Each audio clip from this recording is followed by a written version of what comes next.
The murder today in Spain in an affluent suburb in Madrid of Andrei Portnov, the former aide to Viktor Yanukovych, once one of the most powerful men in Ukraine. He was gunned down in cold blood outside the American school where he just dropped off his children. The setting is almost too cinematic. An exiled political fixer, a black Mercedes, gunshots ringing out in an upscale Spanish enclave as children file into class, but the implications are anything but theatrical. Portnov, who was in his early 50s, was no minor player. He was part of that group, part of the illegal elite under Yanukovych, a man who styled himself as a reformer but acted as an enforcer. Known as a court fixer, Portnov's name was synonymous with the politicization of Ukraine's judiciary. He was accused by the US Treasury of buying court decisions, undermining judicial reform. In short, he didn't just interpret the law, he was accused of bending it to his master's will. The assassination occurred at 9:15 this morning. Witnesses reported multiple shots to the head and body, with at least one bullet fired from behind at the neck, execution style. A thin man in a blue tracksuit was fleeing the scene into nearby woods. No suspects have been arrested, and as of now, there are two competing theories: a political hit or an organized crime assassination.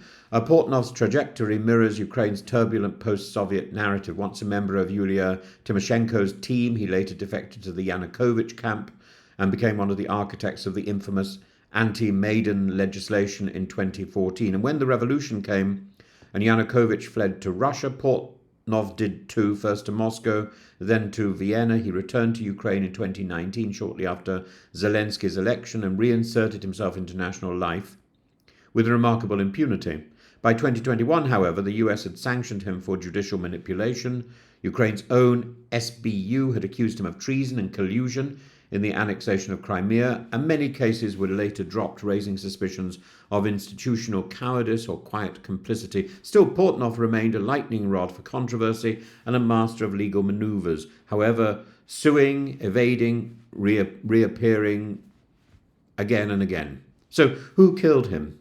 The Spanish police have not ruled out a political assassination, and why should they? He had powerful enemies in Kyiv, in Washington, even in Vienna, possibly in Russia. He also had powerful friends, or perhaps former friends, in Moscow.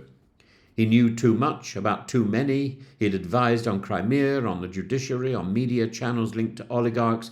His entanglement with figures like Viktor Medvedchuk and his open war with Petro Poroshenko meant he was always playing a dangerous game. It's no great leap to imagine he was silenced to prevent what he might say, or perhaps in revenge for what he already had said. And then there's the spectre of organised crime.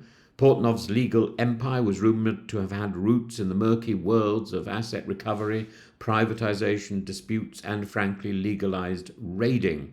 And the manner of the hit, clinical in daylight outside a school, bears the hallmark of professionals.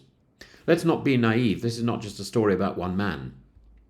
Portnov's death underscores how the fault lines of the old Soviet world still run through the soft underbelly of modern Europe.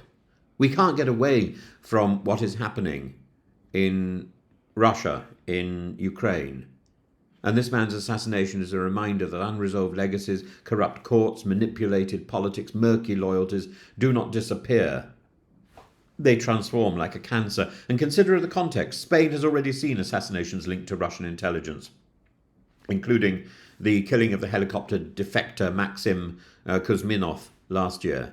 In a continent bracing for a new American disengagement, this murder is a warning. These are not isolated incidents. They are data points in a pattern of transnational vendettas, the reach of which stretches from Kyiv to Madrid, from Luhansk to Brussels. There'll be no mourning parade for Andrei Portnov, I suspect, no great tributes from civil society. He was in many ways the symbol of a system so many Ukrainians rose up against. But his assassination is nevertheless a tragedy, not simply for his family, who witnessed violence outside the gates of childhood, but for the political condition it reveals. In life, Portnov represented the corrosion of justice. In death, he's become the ghost at the banquet of European security. His murder should remind us that the rule of law, once broken, doesn't heal quickly. When you break the law, there's nothing to hide behind. That is That is the sum of that famous scene from Man for All Seasons. Break the law, and the law is gone. It bleeds, festers, and occasionally explodes in a flash of bullets on a bright morning in Madrid. That is it. You break the law, there's nowhere to hide.